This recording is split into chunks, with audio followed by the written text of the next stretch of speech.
بسم اللہ الرحمن الرحیم۔ السلام علیکم ورحمۃ اللہ وبرکاتہ۔ امید کرتی ہوں آپ سب لوگ خیریت سے ہوں گے۔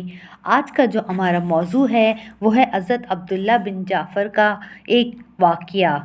حضرت عبداللہ بن جعفر رضی اللہ تعالی عنہ ایک مرتبہ جنگل میں تشریف لے جا رہے تھے۔ راستے میں ایک باغ پر گزر ہوا۔ وہاں ایک حبشی غلام باغ میں کام کر رہا تھا۔ اس کی روٹی آئی اور اس کے ساتھ ہی ایک کتا بھی باغ میں چلا آیا اور اس غلام کے پاس آ کر کھڑا ہو گیا۔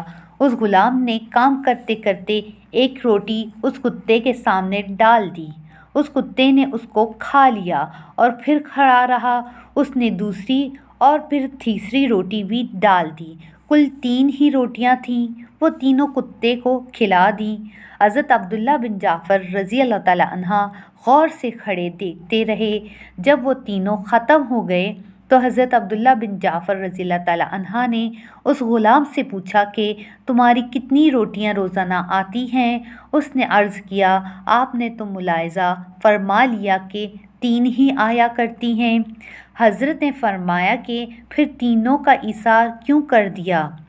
غلام نے کہا حضرت یہاں کتے رہتے نہیں ہیں، یہ غریب بھوکا کہیں سے دور مسافت کر کے آیا تھا، اسی لیے مجھے اچھا نہ لگا کہ اس کو ویسے ہی واپس کر دوں۔ حضرت نے فرمایا کہ پھر تم آج کیا کھاؤ گے؟ غلام نے کہا ایک دن فاقہ کر لوں گا، یہ تو کوئی ایسی بڑی بات نہیں ہے۔ حضرت عبداللہ بن جعفر رضی اللہ تعالیٰ عنہ نے اپنے دل میں سوچا کہ لوگ مجھے ملامت کرتے ہیں کہ تو بہت سخاوت کرتا ہے، یہ غلام تو مجھ سے بہت زیادہ سخی ہے۔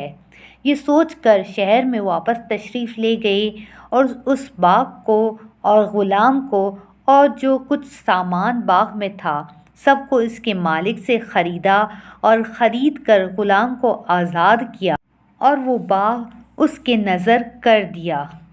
اگر آپ کو آج کی یہ ویڈیو اچھی لگی اور اس سے کچھ سیکھنے کا موقع ملے تو اس ویڈیو کو لائک، شیئر اور اس چینل کو سبسکرائب ضرور کیجیے اور کمنٹ سیکشن میں اپنی رائے کا اظہار ضرور دیجیے۔ شکریہ۔